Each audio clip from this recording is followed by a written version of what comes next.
আমি আপনাদেরকে একটা ছোট্ট কারগুজারি শোনাই, আপনাদের দিল কেঁদে দিবে। 2016 সালের ঘটনা। তখন ঢাকায় মোহাম্মদপুর আমি খতমে তারাবির জন্য 2 জন হাফেজ নিয়োগ দেওয়া হবে কেন্দ্রীয় মসজিদে। অনেক হাফেজে কোরআনরা সিরিয়াল ধরেছে তারাবি পড়াবে। কার মনে না চায় এত বড় এক মসজিদে আমি যদি চান্স পাইতাম তো আমার কপালটা খুলে যেত।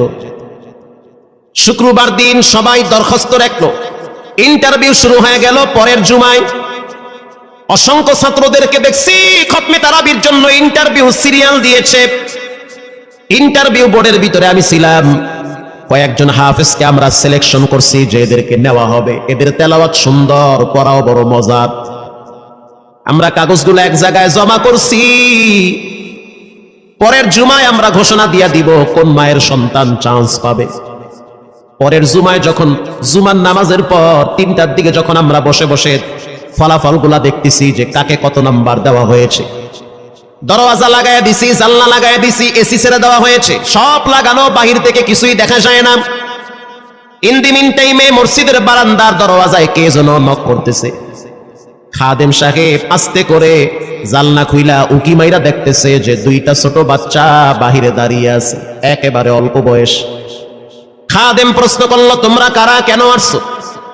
বলে আমরা 2 জন আসছি খতমে তারাবির ইন্টারভিউ দেওয়ার জন্য।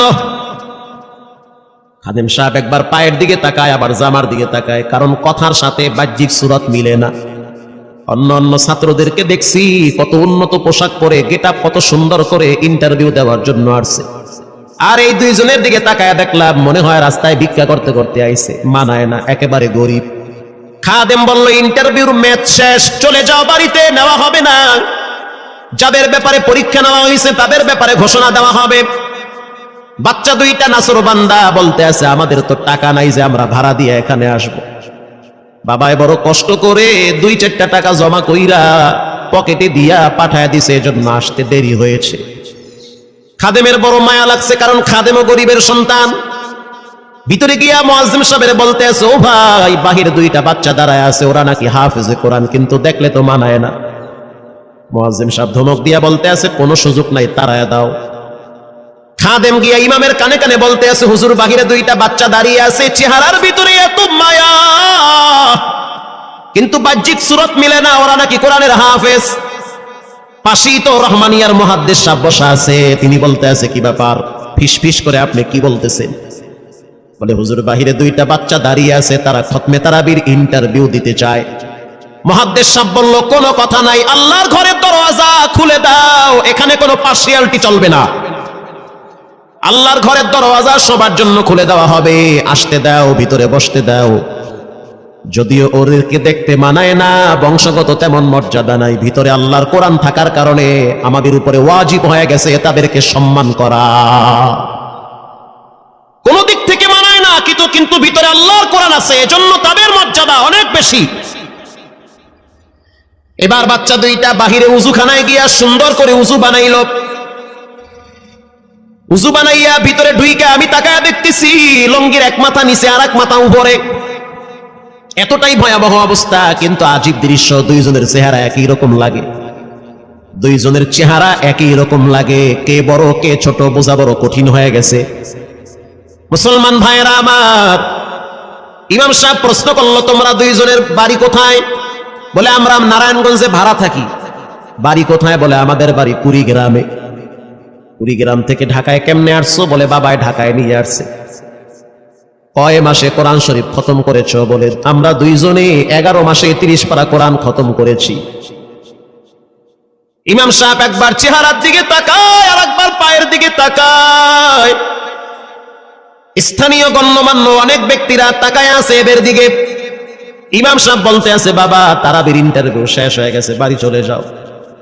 যেটা একটু দেখতে ছোট, ও চোখের পানি দেখলাম টিস্যু দিয়া মুছতেছে।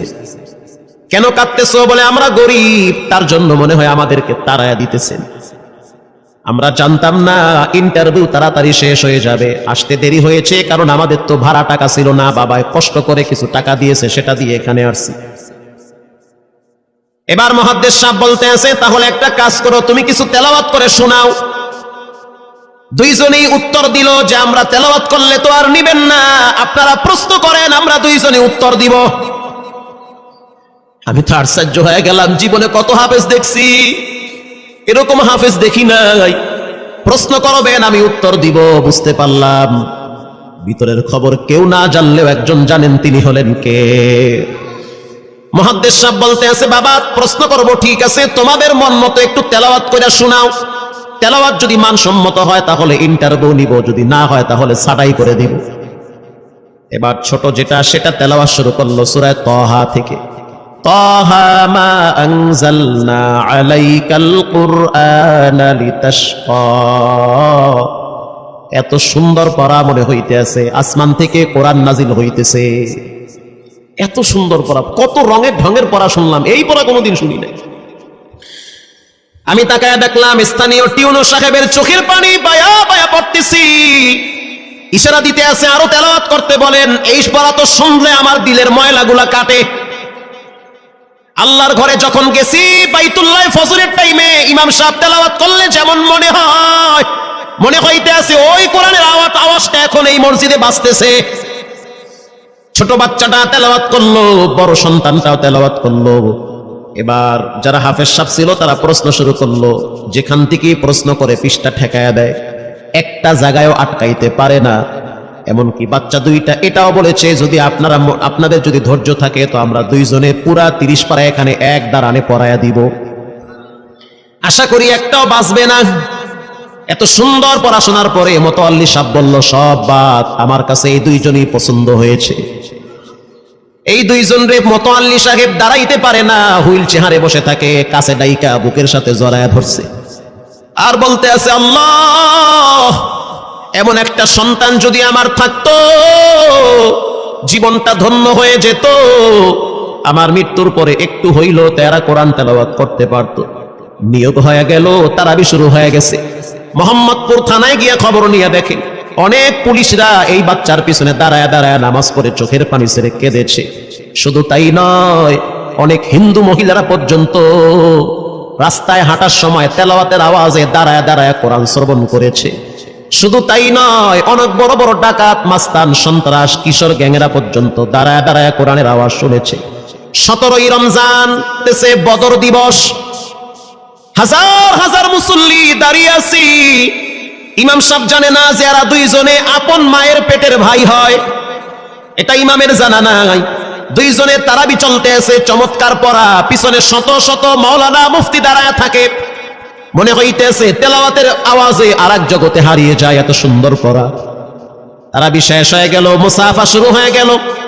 বাচ্চা দুইটারে কেউ বুকের সাথে জড়ায়, কেউ কপালে চুমা দেয়, বলে আল্লাহর কোরআনকে চুমা দেই।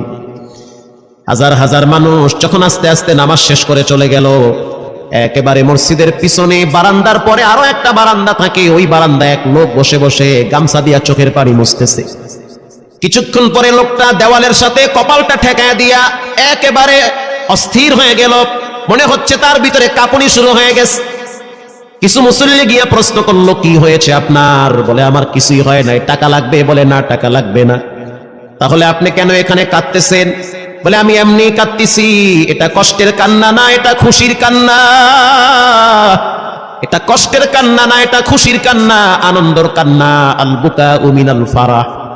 অতি সুখে মানুষ কখনো কখনো কেঁদে দেয়, চোখের পানি ছেড়ে দেয়। ইমাম সাহেব বলল, পিছনে কে? লোকটা তাকে সামনে নিয়ে আসে। এবার লোকটাকে যখন কিছু দূর সামনে আনা হইল, ওই বাচ্চা দুইটা মসজিদের ভিতর থেকে দৌড় মাইরা গিয়া বলতে আছে, এই লোকটা আমার আব্বা,